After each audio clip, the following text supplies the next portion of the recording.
Bonjour à tous, je vais vous parler de mon aventure avec le Reiki. Alors le Reiki est arrivé il y a quelques années dans ma vie. J'ai commencé à le transmettre en 98. J'ai formé des maîtres Reiki un peu partout dans le monde, à peu près 500 maîtres Reiki, avec donc la première formule en fait du Reiki de Mikao Usui, qu'il a redécouvert il y a maintenant à peu près 200 ans, un peu moins de 200 ans. Et ok, c'était cool, on a eu des bonnes expériences, il y a eu des résultats extraordinaires de ce qui s'est passé, d'une évolution spirituelle, autant pour moi, autant pour les personnes formées, jusqu'à un moment donné où il y a eu une certaine prise de conscience. Et on s'est réunis avec beaucoup de maîtres Reiki, et on a retrouvé cette même prise de conscience. Ça veut dire que, qu'est-ce qui s'est passé depuis en fait des centaines d'années où le Reiki était déjà d'origine avant mais n'était pas vraiment développé. Mikao Usui l'a remis en place en fait avec des symboles qu'il a canalisés. Et qu'est-ce qui s'est passé? Qu'est-ce qui s'est passé? C'est qu'il y a longtemps en arrière, en fait, l'énergie était différente au niveau de la Terre. Pour faire l'initiation de Reiki, il y avait un temps d'adaptation qui était très très long. C'était très très strict, ça veut dire qu'il fallait jeûner, il ne fallait pas manger pendant X temps, il n'y avait pas de relations sexuelles, il y avait une vie très très monastique pour pouvoir accéder à chaque passage de l'énergie du Reiki. Donc il y avait tout un travail sur soi, de conscience, qui était très intéressant. Et c'est comme ça qu'on arrivait en fait à passer à chaque étape. Ensuite, le Reiki est venu beaucoup plus moderne à partir des années 80 et s'est diffusé dans le monde entier avec ces fameux symboles en fait qui ont été canalisés ou qui ont été, on va dire, plutôt redécouverts dans des monastères et comme Mikao Usui a mis en avant. Qu'est-ce qui se passe avec ces symboles? En intégrant un symbole, on intègre aussi tout ce qu'il y a derrière. Ça veut dire tout ce qui s'est passé, autant des milliers d'années en arrière, autant depuis l'avènement de toute l'explosion du Reiki des années 80. Autant il y a des choses extraordinaires, ça veut dire qu'on va avoir des processus de guérison qui vont être attachés à ça, autant il va y avoir des charges astrales. Est-ce que vous connaissez le mot égrégore? Savez-vous ce que ça veut dire un égrégore? Un égrégore est une forme de pensée qui est créée avec en fait des milliers de millions de pensées et qui devient aussi vivante qu'une pierre, que quelque chose de très concret. Et qu'est-ce qui s'est passé? Ça veut dire que dans tous ces symboles, il y a des milliers de formes de pensée, d'égrégores, autant positifs, autant négatifs.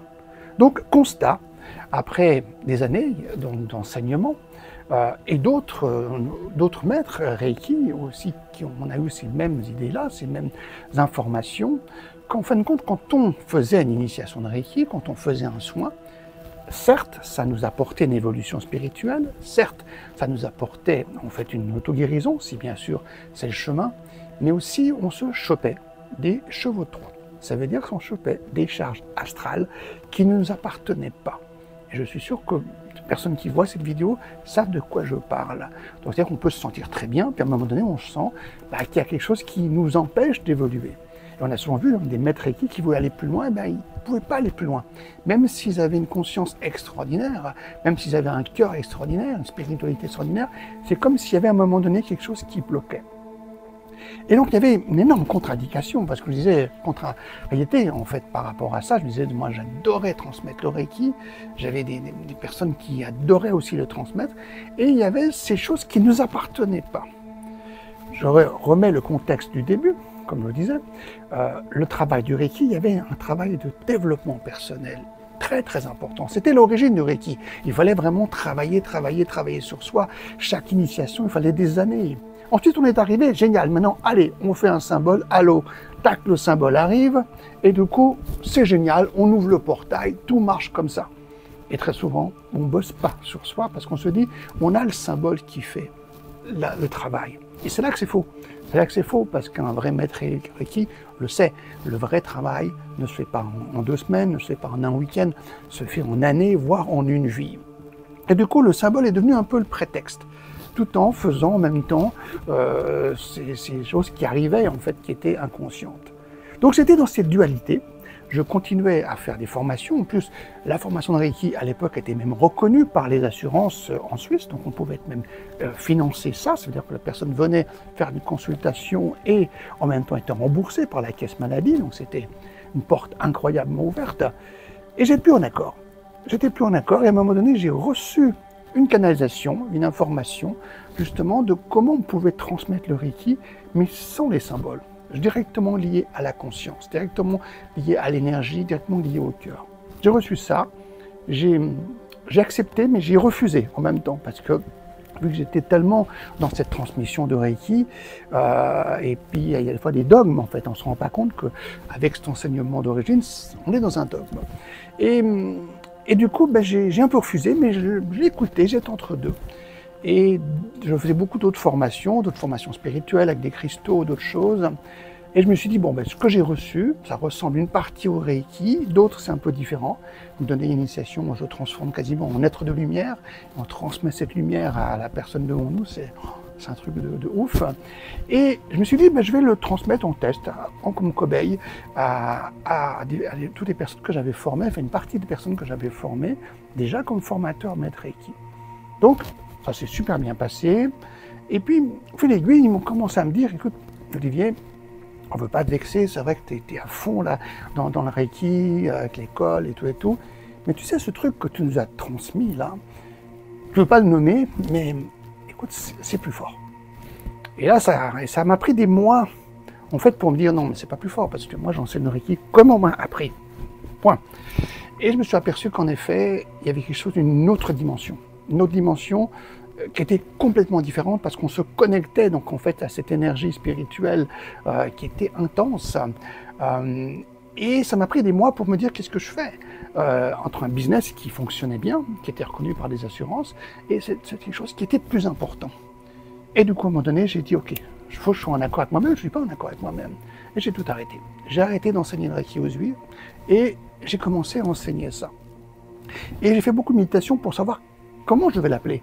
Et j'avais pas vraiment de nom, j'avais juste ce travail sur la conscience. On s'apercevait qu'on se branchait sur une conscience supérieure, mais bien sûr qui était reliée à la nôtre tout d'abord.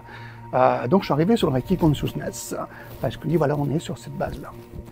Et j'ai commencé à faire des soins. Et après, j'avais vu déjà quelque chose aussi avant au niveau de Reiki, c'est qu'on allait très loin au niveau spirituel. Mais il manquait aussi des parties par rapport au déblocage émotionnels, déblocage de tous les schémas qu'on a récurrents dans notre corps, dans notre cœur et tout. Et donc j'avais toujours envie aussi de rajouter autre chose que le soin d'origine. On fait que cette partie d'imposition des mains. C'est pour ça que j'ai rajouté ensuite toute la partie des points énergétiques. À peu près, on a 12 000 points au niveau de la tête. Ça remonte vraiment à la Chine ancienne, médecine chinoise ancienne, ayurvédique et tout. Et j'ai travaillé sur ces points qui permettaient de débloquer ça. Et après, la partie du péricarde, qui est aussi quelque chose d'extraordinaire parce qu'elle lâche toutes nos émotions. Et c'est là que le soin Reiki Consciousness est né.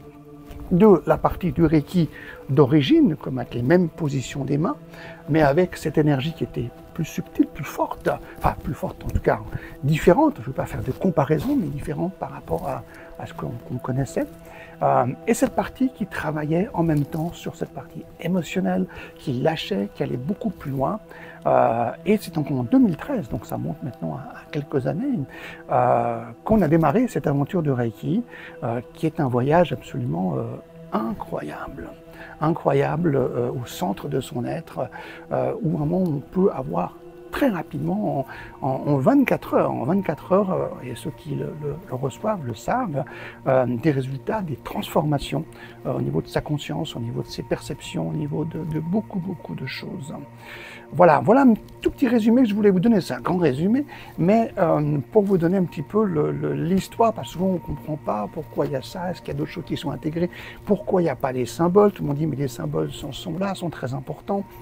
Non, les symboles appartiennent à une croyance, à un dogme, à quelque chose de mental. C'est mental un symbole. On trace un symbole, à ce moment-là, on est en train de faire du mental et on se prend aussi des charges astrales. Et oui, il faut le savoir et beaucoup de grands maîtres dans la spiritualité le savent très bien et n'ont besoin de rien du tout. Ils ont besoin juste de se connecter, ils n'ont pas besoin de ça.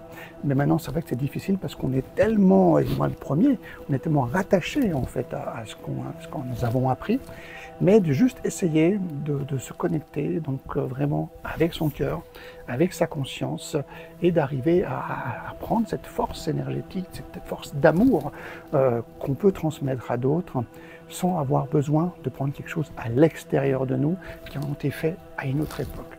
Voilà ce qu'est le Reiki Consciousness.